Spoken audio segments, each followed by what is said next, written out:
Welcome, everybody, to the Stoned On Sports Podcast. My name is Matt.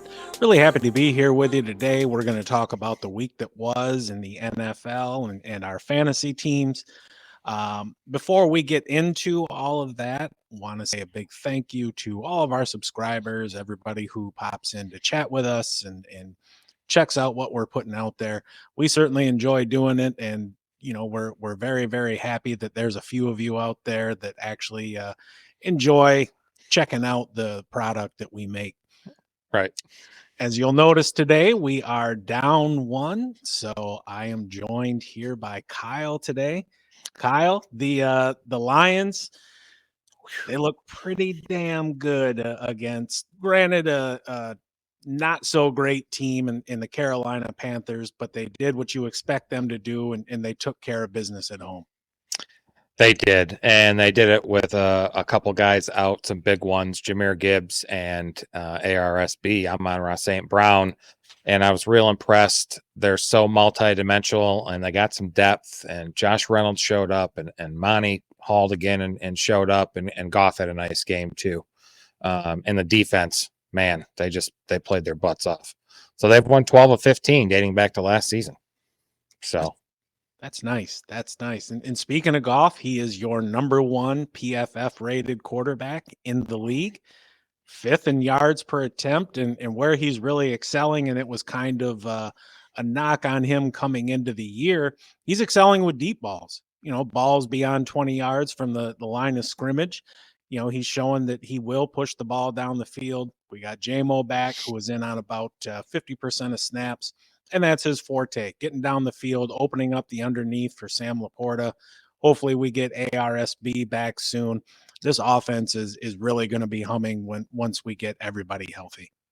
Yeah, he was humming over the middle. He was 6 for 8, right there in the middle, 10 or from 10 yards out from the line of scrimmage in the middle of the field. It was nice to see. This is just such a different freaking feeling, It is. It's something, I was younger when I first started watching football. I want to say the first real game I remember watching was the Super Bowl 23. And okay. From then on, what was that, like Niners, Bengals or something? Yeah. Or was it Niners, Broncos? One of the two. Anyways, it's not the point. Point is, that's like the first real game I remember watching. And, for a couple of years after that, I'd check out a Lions game or something like that, but it was never really a priority. 91 right. Comes around, you got Barry and Jerry Ball there anchoring the defensive line. Chris Spielman, which screw Ohio State. We still got 50 seconds left till that 4-minute mark. Right. But, it was great having him anchoring the middle of the defense. And then, they ran the every other year kind of thing. It's, we're good. We'll make the playoffs. Oh, we play a playoff schedule next year. We're going to suck again. Yeah. Hey, we play a last place schedule. Yeah. But this team, they're playing a second place schedule this year. And it feels different. They are great against the run. And the defense, for the most part, played really, really well last week. They did, minus some people. Brian Branch was out, and they've lost Emmanuel Mosley on his second snap of the season, tore his ACL in his other knee, opposite knee that he did last. I can't remember which knee it was this year and which knee it was last year, so that's a big bummer. And of course, CJGJ went out weeks ago. But no, they find a way to win, man. This is a tough team. You see it in the way Dan Campbell coaches and leads this team.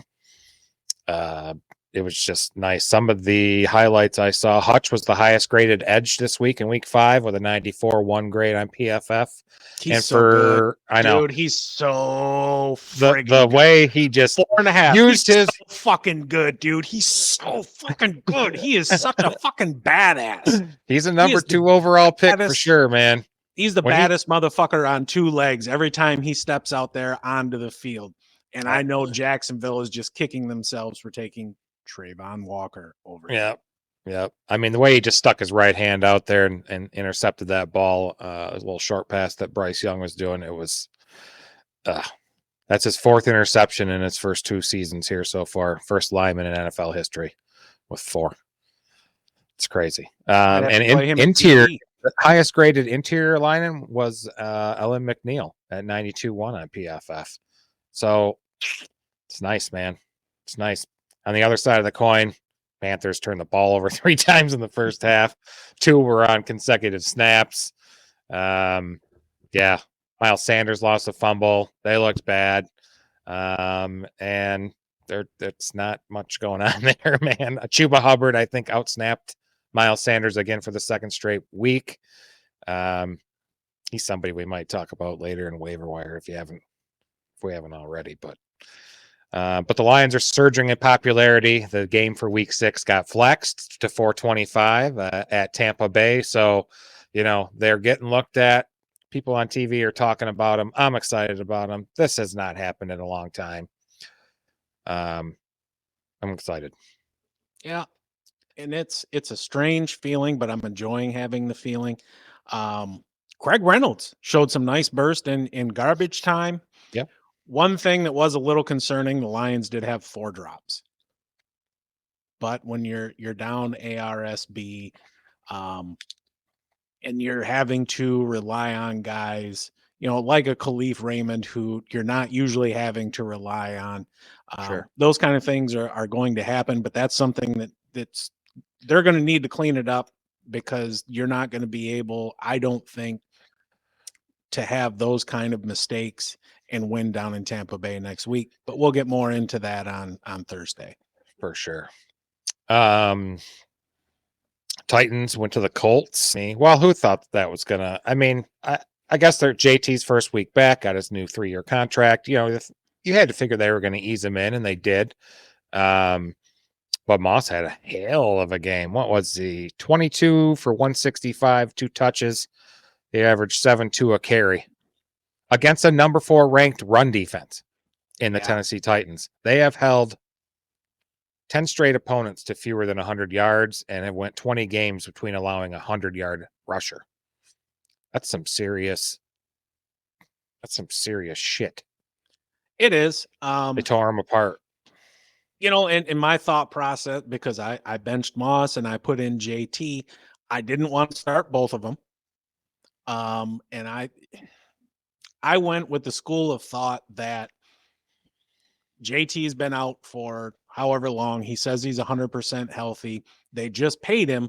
Time to get your money's worth. Right. I thought that he would have a larger role than what he did. Speaking of roles, I think given the way that he's played over the past 5 weeks now, Zach Moss has earned a role. Yeah. With AR being out, and there's a chance he ends up on IR. You're going to have Uncle Rico there at quarterback for the next, we'll call it, I would say 3 weeks at minimum. And that's based off of absolutely zero insider knowledge.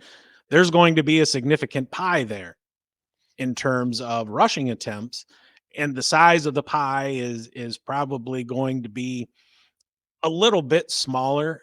Gardner Minshew is a better passer than Anthony Richardson is, and I don't think anyone would argue that, where Richardson has the edge over him is running and just overall athleticism. Yep. But Uncle Rico's no slouch. He can get outside the pocket when he needs to. He's going to be one of my waiver wire pickups. Josh Downs. Minshew seems to look his way quite a bit. Mm-hmm.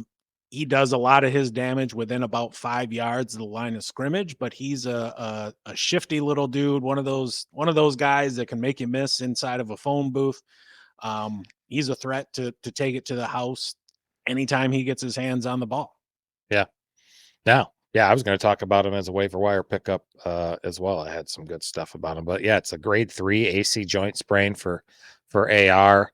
I think that's the same thing Derek Carr had. Maybe his grade was different because he, went out the next week and played. But the Colts finally snapped their, 7-game losing streak, I believe. Ramey would be like, yep. 7-game home losing streak. And then talk for 4 minutes. Yeah, right. While I was looking at grades for defensive players, the Colts safety Julian Blackmon was the highest graded safety in week 5 with a 90.9. So defense played good. That Jesus, just Zach Moss just went off. D Hop was 8 for 140. Right. I mean, and Derrick Henry was ineffective. I think I saw Tajay Spears got a touchdown. Yes, he did. But Henry, they had that big stop at 4th and 1 with like 7 or 8 minutes left in the game. And that's something that Derrick Henry has always got. That's a first down in the past, and didn't happen. So kudos to the Colts defense. Yeah, it seems like this year Derrick Henry isn't getting the requisite number of carries that he needs to really get into a rhythm and wear down defenses in the second half. Tajay Spears is a hell of a talent. But when you think about Henry of old, that's what it was. He's gonna carry the rock 25 times, and by the time you get to the end of the third quarter, beginning of the fourth, ain't nobody want to step in front of him and take that hit to bring him to the ground.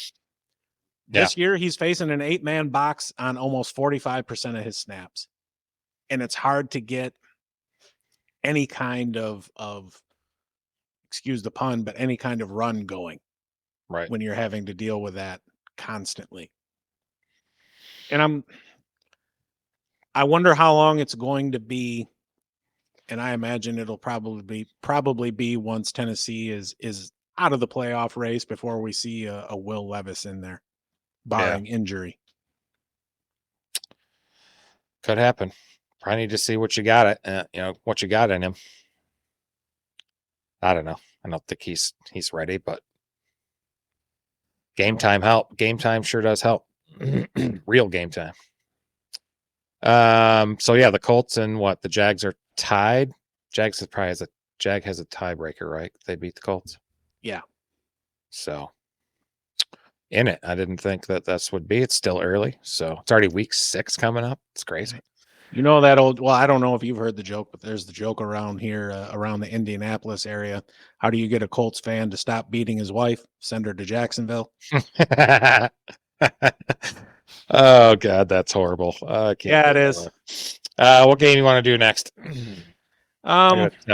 We can touch on the Bears commies. We were, confidently incorrect there. Yes, boy, were we wrong. That was not the outcome I was expecting whatsoever. No. One thing I will say, like DJ Moore has been as advertised. He's leading the league in yards per reception amongst wide receivers that matter. Justin Fields has looked better the past couple weeks. I mean, DJ Moore has. I mean, yeah, it is, and that's why you've seen DJ Moore kind of come up. He had some game like week 2 or something where it was week 1, like the first play of the game or something. He scored a long touchdown on a short pass. But you can see Fields getting a little bit more comfortable now, and they're just slinging it, and he's getting out to run again. And yeah, DJ Moore, Jesus, we thought that game was going to be just unwatchable, and it was actually a lot more exciting. The whole week we kind of talked about how there wasn't really that many exciting matchups, and some of them ended up being pretty damn good games. Yeah, they did. The Sunday morning game over in London was like that. It was close until the bitter end. The first half was not the most exciting, but you know what? When there's football on at 9:30 in the morning on a Sunday, I'm going to watch it, and I don't care who's in it. It doesn't matter.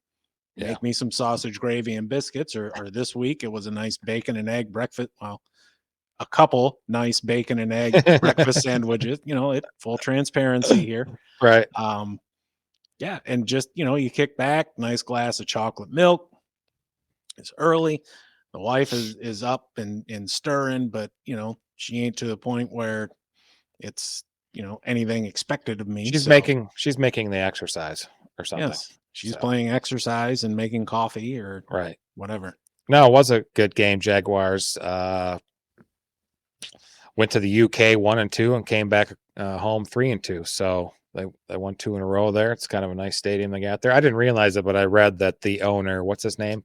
Shad Khan, signed an agreement that they would play games over there more than other people would.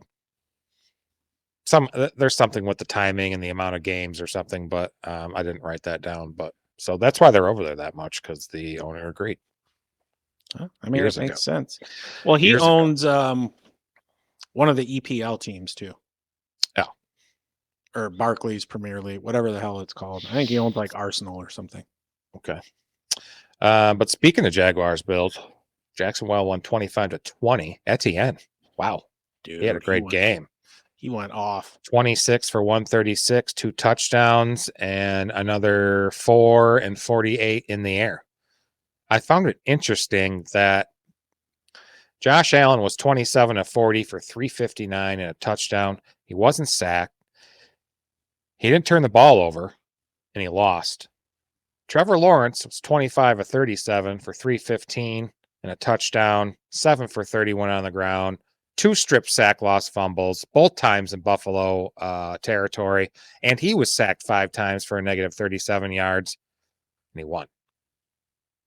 You see that stat line with Josh Allen, you go, that you would assume the Bills would have won. Oh, for sure.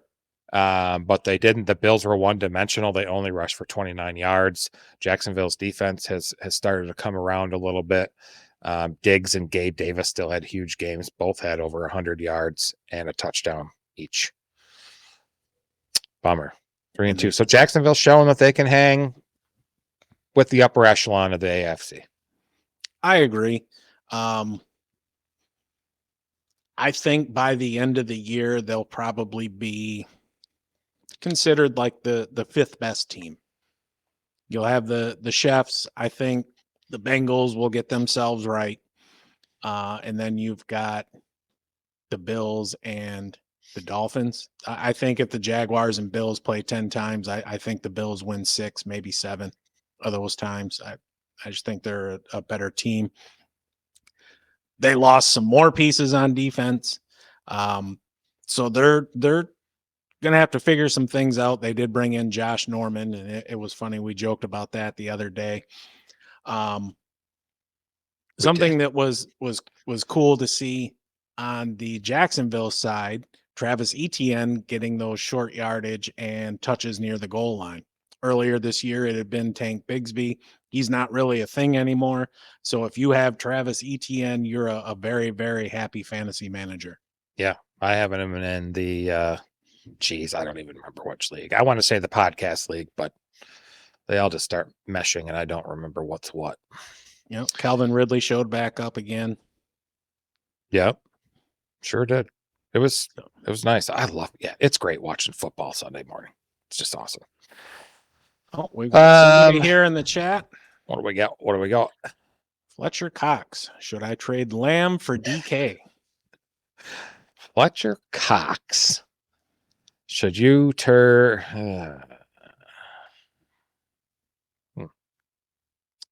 Jesus, I'm saying DK's had a better year, right? I think so. What's your scoring system there, Fletcher? PPR, half PPR, standard? Fletcher Cox was a hell of a lineman. Yep. NFL stats. In PPR. Receiving leaders. Let's see. You know what? Should I trade Lamb for DK? I would hold on to Lamb, personally. I think while Dallas isn't going to have the same volume that Seattle will, I think the target share that CD can command is more significant than what DK will command. I think you're going to see JSN come on more as the season goes on in Seattle. And I think the targets that he takes away are going to be those that would normally go to DK. Yeah. No. CD's he's 358 yards and a touchdown. Metcalf's 268 and a touchdown. Or 2 touchdowns. Sorry. Yeah. I'd hold Lamb. Yeah. Jesus, Dak looked like shit. He did. Did I?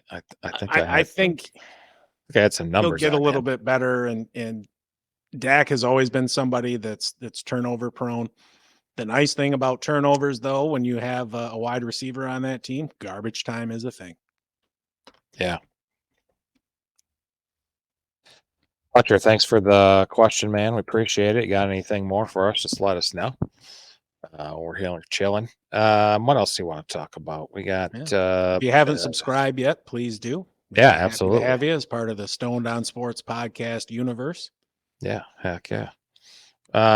Just touch on Bengals Cardinals for a second.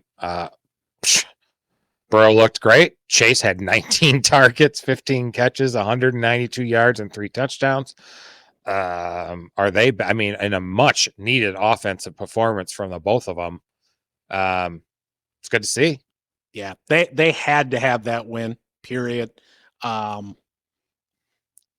hang, to be close enough in the division race to make it a race.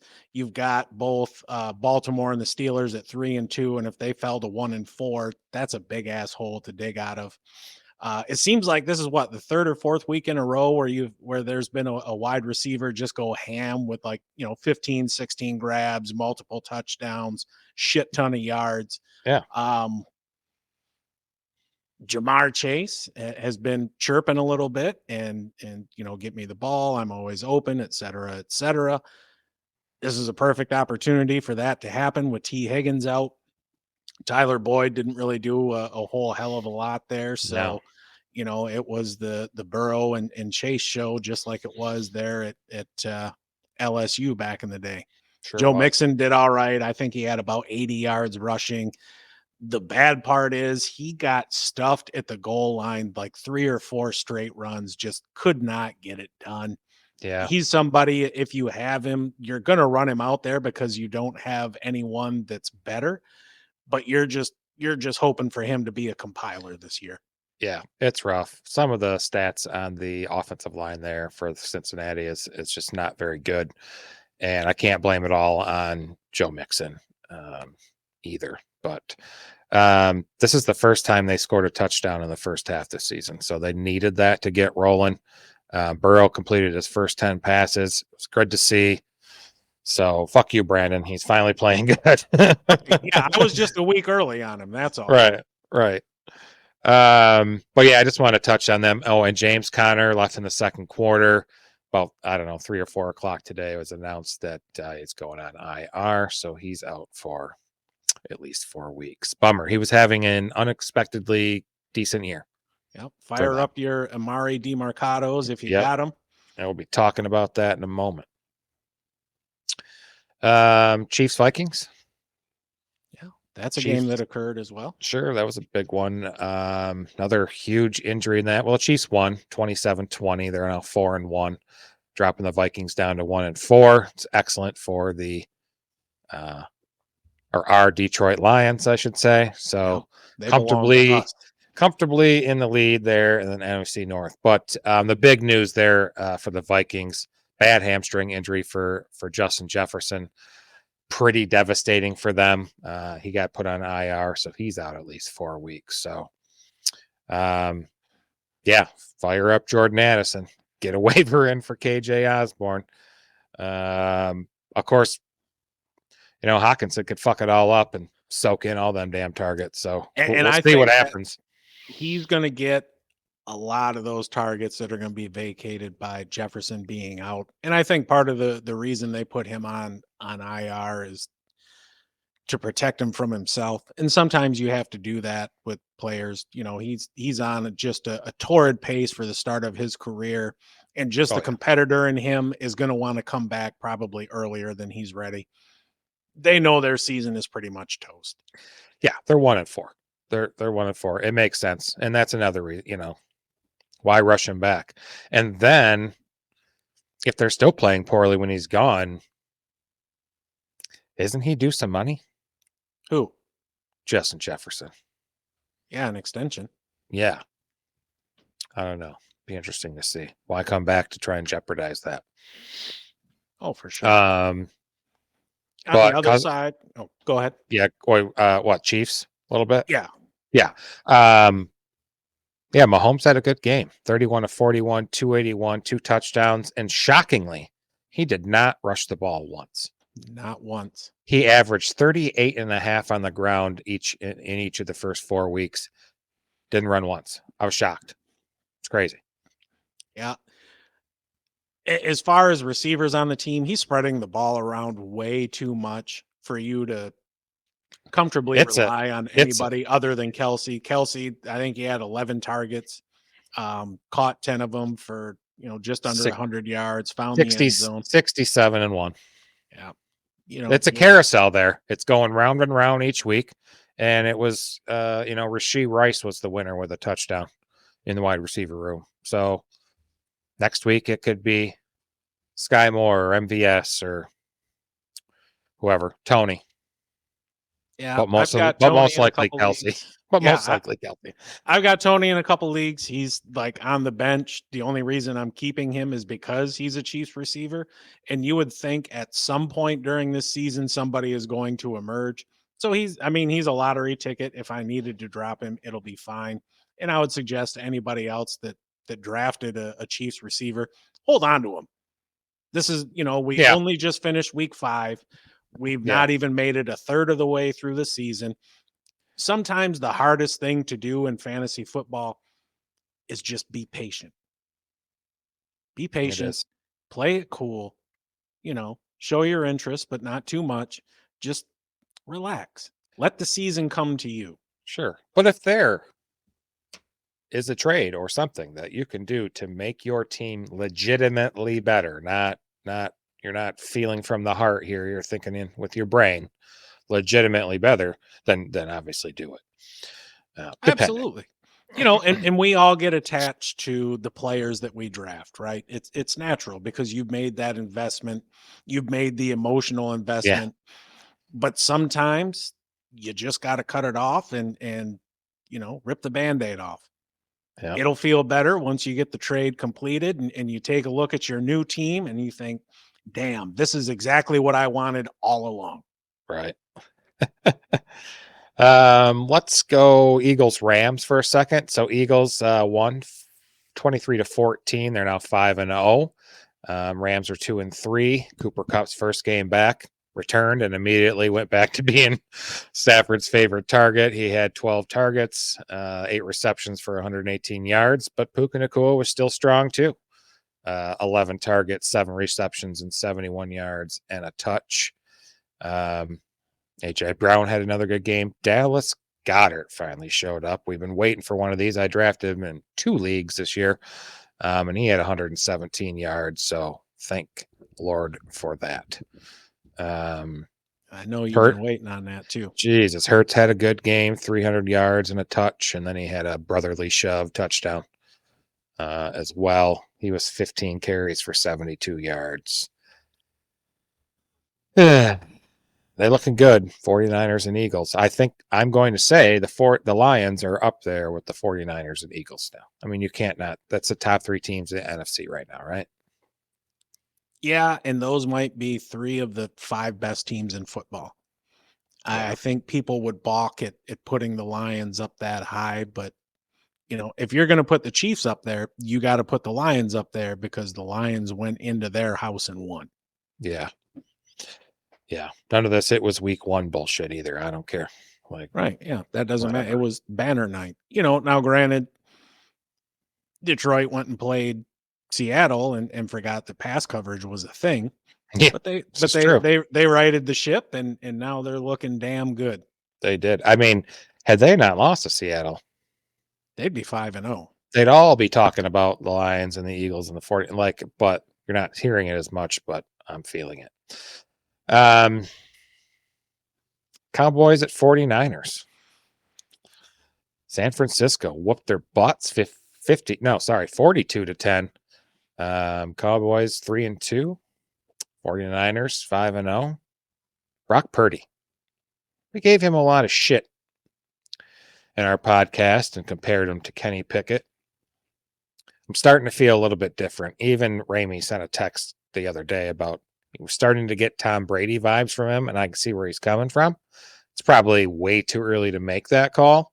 It's not, yeah. But 252 and 4 touchdowns. He looked good, man.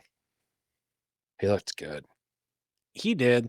I mean, do I think, he's one of the worst quarterbacks in the league? Obviously not. He's probably somewhere in that 14 to 17 range. If we sat down and thought about, all right, how many quarterbacks would I actually take over him? There's quite a few, but there are not too many. And you've got to remember that, look, to a degree, every quarterback is a system quarterback, right? Because it's up to the offensive coordinator and the coach to build the system in which your team will excel. You play to your team's strengths. But just the sheer amount of talent and elite talent that he is surrounded with, and even bigger than that, he has elite play calling. Kyle Shanahan is a top 3 all-time play caller. That man understands his offense, knows exactly what to do, exactly when to do it. And now with Brock Purdy, he has the instrument to get that done. Now, does that mean Brock Purdy is a Pro Bowler or anything like that? No, Brock Purdy is not an elite talent. Top 3 all-time play caller, eh? Mm-hmm. Who's your other ones? Is like Norv Turner in there, or Andy Reid. Who called? Did Mike Martz call plays for the greatest show on turf? He sure did. Andy Reid, yeah.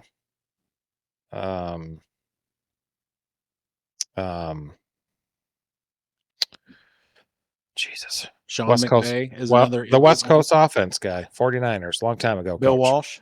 Yeah, did he call plays or he designed all that shit? Wasn't that him? I don't know. To a degree, that's a deep ass rabbit hole we could dive down sometime. For sure. Yeah, we will. That's interesting. We'll table that for sure. But yeah, 49ers looked good and CMC looked just amazing again. I mean, he had a rushing touchdown. He's at 510 yards on the season, averaging 5.2 a carry. Has the same amount of rush TDs as Mostert, tied with 7. I saw this, but 28 of his 99 rush attempts have been for first downs, and 12 of his 20 receptions have been for first downs. Kind of got that ARSB kind of feeling with that. Just a first down machine. You think back to your draft, and CMC, Chase, and Jefferson were the top 3 in some order. Not many people were taking CMC first, but now I imagine there's quite a few folks that wish they would have, given that Jefferson's going on IR and just the horrid start the Bengals have had. You're not going to win your league in the first 4 or 5 weeks of the season. I don't want to say you're going to lose it unless you're 0-5 and just been, destroyed by injuries, or just a complete moron on draft day and just have no clue what you're doing. And if that's the case, stick with us. Because one of our goals here is to help make you a better fantasy player. Right. But he's another one though that just, it's always in the back of your mind of when is the injury coming? Yeah. You think it's coming, and they're putting a lot of work on him. It's a lot of work on his body. He is, dude, just a testament to how good he is. 15th in yak among all pass catchers. So all wide receivers, tight ends, running backs, with 156 yards. He's just amazing. He is. But that also speaks to Shanahan getting him the ball in space where he can do something. It does. We got a watcher here, whoever you are. Welcome to the show. We're happy to have you. If you have any questions or lineup questions, waiver wire questions, we're here to help you out. On the other side of the coin, Dallas was pretty bad. You don't say. They had both teams had the same number of drives, 13. San Francisco had 25 first downs. The Cowboys only managed to get 8 first downs in the whole game and 197 total yards. They only got to Purdy once. The strength of their team is that defensive line and the linebackers and the pass rush. And that got neutralized, and Dak was horrible. And Dak was just horrible. 14 of 24 for 153, a touchdown, amazingly, and 3 picks. Blech. Yeah, gross. That's rough. The Texas Coast offense or whatever the hell they're calling it there. Yeah. McCarthy and Dak, you can tell they haven't really. I don't know. I hate the word vibe, but they haven't really vibed together yet in terms Meshed. of. Yeah, there you go, meshed. They've not really had that moment where they're sharing a mind, so to speak. You know what Yeah. I mean? If you There's think about just the group we were talking about before, Kyle Shanahan and Brock Purdy, you can tell that they're here. yeah, they're seeing the same things on the field. And Dak and McCarthy are not. Like they're not in one. I get what you're saying for sure. They're having You some know, and problems it's there. also been a long ass time since McCarthy has called plays and you know, as these games go on, it's looking more and more like letting Kellen Moore get away was not the right decision to make. Yeah. Yeah, just horrible.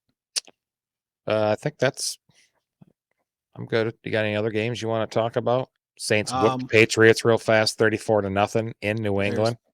There's no point in talking about that. Mac Jones got yanked for the second straight week. It was I will ugly. still wear his jersey proudly. And real quick though, Kamara looked good though, so he's looking to come back. And the Patriots have been outscored 72-3 in the last 2 weeks. Like Bill Belichick's still a great coach. I think he's never been a great GM. He can't draft, and it might be time for him to go.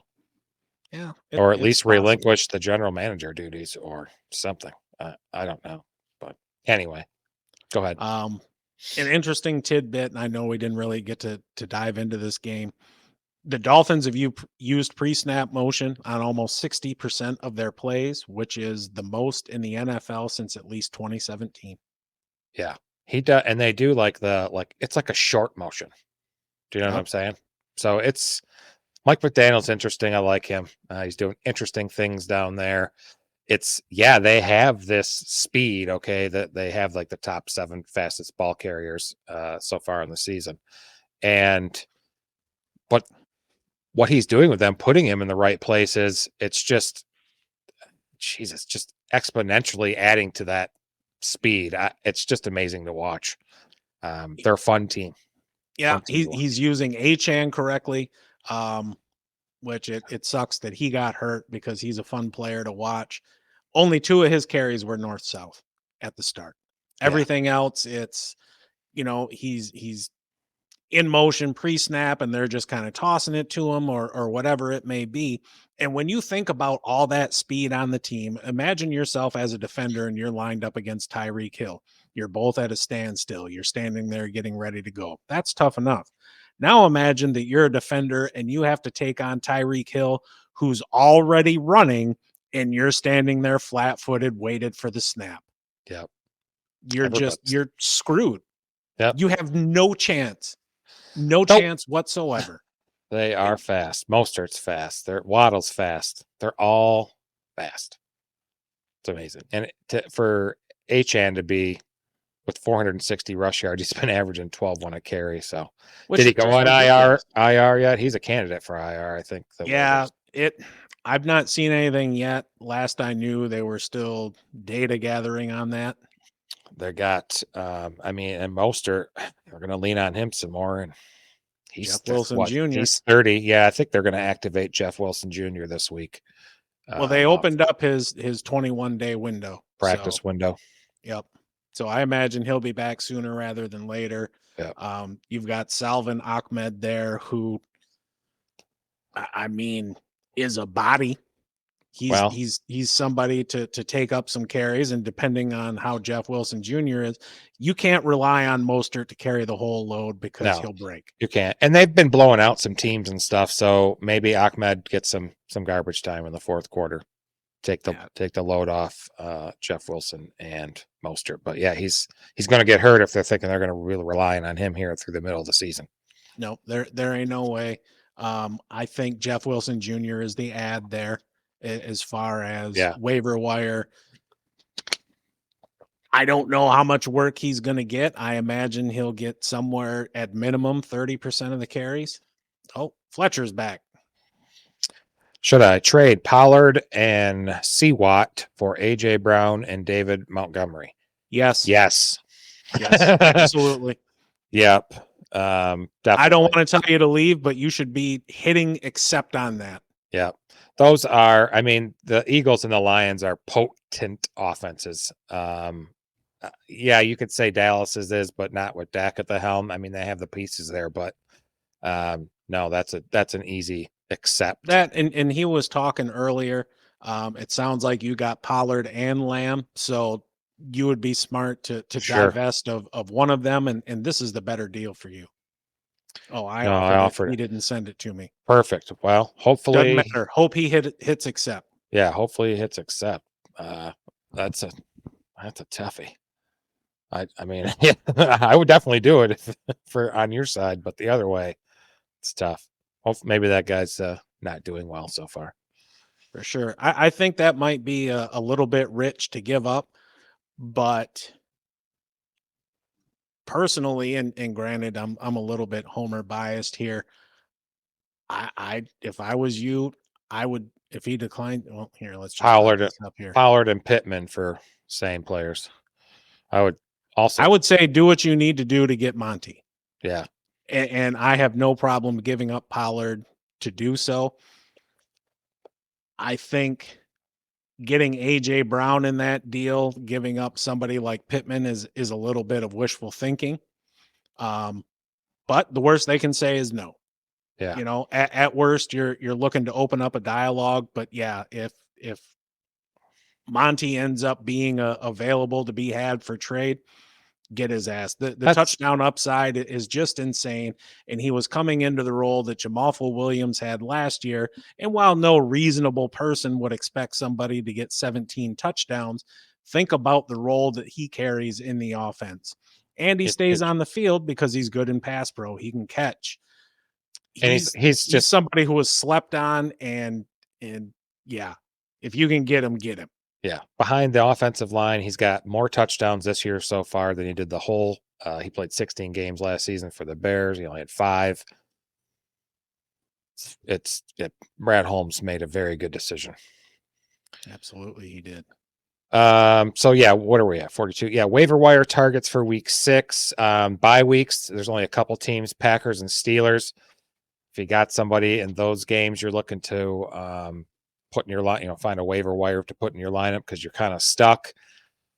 I mean, I don't even like anybody on the Steel. I mean, Pickens. Yeah, and he's a boomer bust play. I like him better and there is in a standard league. So they're out. If you're missing Jordan Love for the Packers, maybe Dobbs or Watson. Yeah, Stafford's a nice pickup this week at home versus the Cardinals. Minshew's not a bad pickup. He's honestly. Not either. He's not either. He's somebody who can perform well over 2 or 3 games. They're 3-2, and he's won all 3 games for them. He came in relief of 2, and he won that game in Baltimore. He's 3-2. That's it. And there's talent there. And the defense is playing well. Yep. Tough. But Stafford would be a good one. Throws a ton of balls. They're probably going to be playing from behind. Cooper Kupp's back. Puka Nacua is still getting his stuff. But wide receivers would be KJ Osborne, or if some reason Jordan Addison is available in your league. It was how my brother called me about his fantasy football team the other day on Sunday morning, and maybe it was before that, Saturday maybe. And Jordan Addison was available, and I had him snag him up, and I couldn't believe it. So maybe he's available. With JJ going on IR, gone at least 4 weeks. They have the Bears, 49ers, Packers, and Falcons. They got a late bye in week 13, so no time for that to help JJ at all. But looking at some all 22 today, Addison's route running was pretty crisp, and he got separation multiple times. I think he's going to be the top wide receiver. I don't know if he'll be the top pass catcher because we just talked about Hawkinson maybe sucking those extra targets, but he should be the top fantasy wide receiver for Minnesota over the next month. And Osborne should see a sizable boost in targets as well. Like I said, Hawkinson could fuck it all up though. Yeah, it's possible, but still, just looking at his usage, Addison is somebody who they use a little bit further down the field. So KJ Osborne may get a little bit higher target share, but I think the targets that Addison gets will be higher value targets, if that makes sense. I got you. But yeah, I mean, if you can get either one of those, Jordan Addison should be owned. If he's not, then I hope you have fun in your 8-team league. Right. If you can't get either one of those, somebody I mentioned earlier, Josh Downs, pick him up. Minshew looks his way. He gets a lot of targets close to the line of scrimmage, but he's somebody that can really make something happen with the ball once he gets it. At running back, Amari DiMercato is somebody who you should be looking at with James Conner being out. And he's had a damn good year so far to his own right, but DeMarcado looked pretty damn good. He did. He's more of the pass catcher there, but they're going to be playing from behind most games, right? So I'm thinking DeMarcado is the way to go. Keontae Ingram's also coming back from a neck injury, I think. So they'll probably work him in or ease him in slow. DeMarcado is the way to go. He's only owned currently at 0.3 in ESPN Fantasy Football League. So they did claim Tony Jones off waivers from the Saints. He's not a threat for some depth. Let me finish my damn sentence. For some depth, and and then running back Roshan Johnson. Did you talk about him yet? So Khalil Herbert probably going to be out multiple weeks with a high ankle sprain. Those are anywhere on average 4 to 6 weeks. So that's opening the door for Roshan to prove he's worth being the starter all season. Foreman will probably be the backup, I imagine. He has been a healthy scratch at least 2 weeks, I believe. So we'll see. Roshan Johnson, out of 20% of snaps. So let's see, that's 58 running backs. He has a PFF rush grade of 76.2, good for 18th out of those 58 running backs. So good pickup. Good pickup. Get him. He's somebody who had some hype coming into the season as well about possibly, taking the role out of camp. I didn't really think that would happen, but the Bears really too weren't an offense I was looking to heavily invest in to begin with. This is true, but they're kind of turning the corner a little bit. You can see something happening there in Chicagoland, but and Roshan Johnson, look, he was behind Bijan in Texas, right? Mm-hmm. The guy just didn't get a lot of hype as much as Bijan. Of course, I heard his mother on a broadcast this weekend. The people were talking about that she actually pronounces his name Bijan. So it'll be interesting to see. I'm not sure why these running backs can't get their name pronunciations right, like Achan.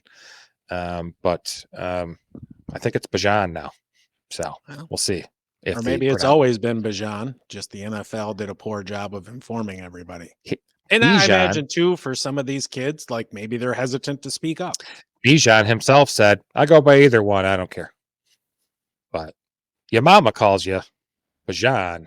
That's probably the way it should go. You mentioned Addison usually works down the field. When Jefferson took over, he was under, because I looked at the route trees and stuff.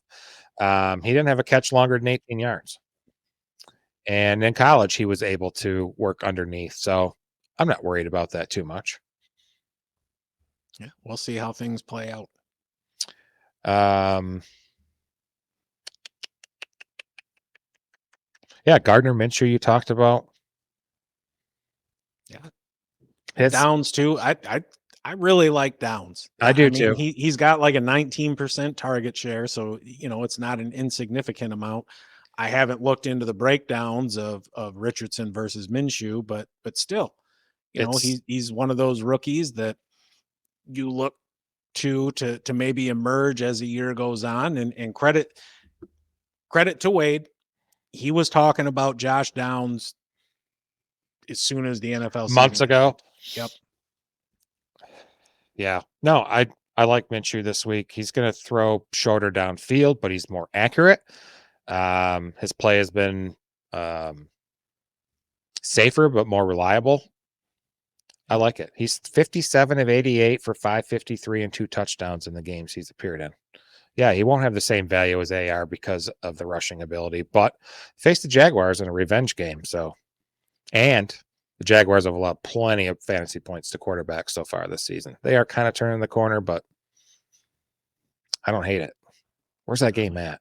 Is that at Indy or that's probably in Jacksonville because Jacksonville hasn't been home in a month. Yeah. No, he might be a sneaky little DFS play this weekend too. If you're looking for a cheap quarterback. Yeah, that's not horrible either. Cool. Anybody? Yeah, if you got any waiver wire questions or any questions at all, that's all I had for waiver wires. I think there's anybody else. I mean, there's some ones way down there, but I'm not going to talk about those. No. Let's talk some smack. How about that? That'll work. Let's start with the podcast listener league. Just completed the 5th week. We got some visuals here, the standings. I am in 4th, leading the 3 of us. I beat Drew's dumpster fire. He was 4-0, so I finally took him out and blew him out by 100. AJ still having a great season. Lock it down 4-1. I'm 3-2. Matt's also 3-2. Car Ramrod down there is 1-4.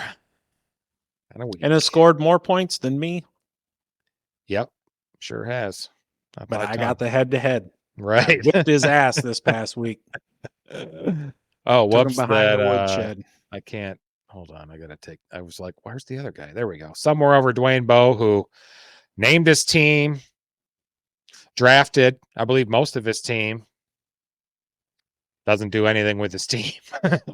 I love it. It's my favorite thing. Jesus Christ. 400 points and 1-4. But yeah, poor Car Ramrod down there. I mean, he's also had a lot scored against him. 680. Well, that's true. But Jesus, if you would have got dude, he's got like 3 players in IR or 2 players in IR. Just come on, figure it out. We'll just give up then. I think I play Brandon's boss team. Yeah, I'm not sure. Brandon 2-3. About to turn his ass into a Charles, your old Carvana buddies, 3-2. Respectable. Yeah. Nice little league. We got a nice little thing. There's some people there in the bottom that are pretenders. Car Ramrod. But so yeah, looking forward to this week's matchup. And then we always track our aces, deuces, and locks. Just a little quick graphic of there. Matt and I both went 4-1 this week. Ramey unfortunately went 2-3. Overall, Kyle 18-7. Matt just behind him 4 games at 14-11, and Ramey in the basement at 11-14. Well, did you just refer to yourself in the third person? I might have. Yeah, I don't know, but oh well. I guess Ramey's not in the basement at 11-14, but it's pretty ugly. You're in third. He's not done. I hit my lock again. You guys gave me shit for -10. The Lions over the Panthers. You were sweating like a whore in church. I was when they kept announcing that, ARSB's doubtful. Oh, Gibbs is doubtful. And I'm like, oh, this is sucky. And Branch is out. I'm like, this is sucky. And you know what? They all stepped up. So they took care of business. So I like filling those things out. Check those. Our week 6 aces, deuces, and locks picks will be out on Thursday night on our stream at 7:00 Eastern. And Ramey's actually doing well. So we haven't talked about this. We do a weekly DFS on Sundays, just $5 each, just the main slate. And we've been doing that since the beginning of the season, tracking those results. Ramey has, after starting 0-2, has won 3 in a row. He's putting some nice lineups together. He used a bunch of Lions this week, which was surprising, but yeah, it's good. Some bull-ish. Yep. So Matt and I are not doing so well, 1-4. We'll turn it around though. I mean, the points are good, but Raymond's just having a good one. Yeah, he's taking our damn money. Well, he's a little under the weather, so I don't mind donating to the Ramey Get Well Soon Fund. So right. He sucks at fantasy football, just not DFS, at least compared No, to us. DFS, he's doing real well. Yeah, but see, I had that one big week, and I won like $1,000. So that's I don't really give a shit about the weekly, because That's now if true. I was winning, then yes, I would care. Yeah, right. But that's how it goes. This lamp's gonna fall. Yeah, so that covers that. James Franklin, Penn State head coach, kind of take a veiled shot at Michigan today. He was talking about team scheduling weak non-conference opponents, and he says, I quote, "There's a team in this conference that's buying out a ton of game contracts to go in another direction." And he added, "You got to do whatever you possibly can do to give yourself a chance to be undefeated." So again, some Michigan fans took that as a veiled shot. Yes, the big bitch that Michigan rivals had brought up is their non-conference schedule. If you remember, they were scheduled for like that home and home with UCLA, and they canceled that and scheduled ECU and all these other teams. But you guys want to bitch about it, but I think it makes it even, because when you have teams like Alabama playing the Citadel in November, and the like that happens around the SEC and in some other leagues, I don't want to fucking hear it. At least our non-conference games are at the beginning of the year, where we're still trying to figure shit out. And you guys got a freebie in November. It's bullshit. While we're playing Ohio State, Penn State, and Michigan State. Fuck y'all. Right. Setting all that aside, how's he going to feel when Michigan just slaps the piss out of his team? Then what? Michigan is just then who gives a shit about the non-conference schedule? Yep. When I just came into your house, kicked the front door in, pushed your wife down, headed straight to the kitchen, opened the fridge, ate your food, drank your beer, shit on your floor, and then left. I love it. Sounds great. Michigan's defense has just been outworldly. Is that a word? Otherworldly? Otherworldly. The Michigan defense has played a total of 313 snaps. None of them have occurred within the 10-yard line. So Michigan has yet to defend a 1st and goal in 6 weeks. I was just blown away by that stat. Michigan's defense has scored more touchdowns than they've allowed. They're good. Yeah, they're damn good. Some of them are going to be drafted in the 1st round in the NFL draft, I'm believing. J.J. McCarthy. Dude, he would definitely go. Chris Jenkins and Sam Restell will go somewhere. Probably not the 1st round, but God, he's so good and can do so many things. He'll be a late round pick. Yeah. Corum will be a 4th, 5th round pick. Donovan Edwards might be a 2nd or 3rd rounder. Right. Yeah. Heck yeah. It was a fun episode today. Well, not too bad. Heck yeah. Thursday. What's the Thursday night game? I have no clue. Oh my God. Chefs Broncos. So we got to see Sean Payton get pimp smacked again. Yep. That's fine. I'm fine with that. I like watching the Chiefs. I don't mind him at all. Yeah. I love how the Jets gave Hackett a game ball. Yeah, they gave him the game ball. It sure is. Yeah. Yeah, Sean Payton's got egg on his face, man. I don't get it. Yeah, he does. But he's also a jabroni, so. Broncos, Chiefs. Yep. Ugh. Ugly. I don't know. So, yeah. Heck yeah. Tune in. When are we coming back? Thursday? Yep. Thursday night at 7 o'clock Eastern. We'll be back here to preview week 6. Talk some football. Frog in your throat there. But yeah, a little bit. Well, I'm getting hungry. My body's already starting to digest itself in anticipation. Right. We'll give you our aces. We'll give you our deuces. We'll give you the lock of the week. Look, at the end of the day, we're going to do our best to give you these picks, and we're genuine in our opinions. We want to help you make some money, even if that means doing the opposite of what we do. Right. Yeah. Like we were wrong about the Bears totally. And but picks, if you're looking for some locks, I'm your guy. I'm 5-0 this year, so far. So I've hit them all. So I think Dale, our buddy Dale Kwiaczynski, told me that he follows the lock, so I've made him some money. You guys have probably lost him some money. It's a bummer. It's all right. It's too bad. And a shout out to AJ up there, and I don't know where you at, Cadillac Land now, I think. appreciate y'all interacting on here and in the league as well. Your team's doing well. Congrats. Yeah, way to go, L. Mr. Hansen would be proud. Yes, he would. Yes, he would. On his TI-82. All right, folks. Heck yeah. We'll see you Thursday night. Have a great evening. Thanks for watching.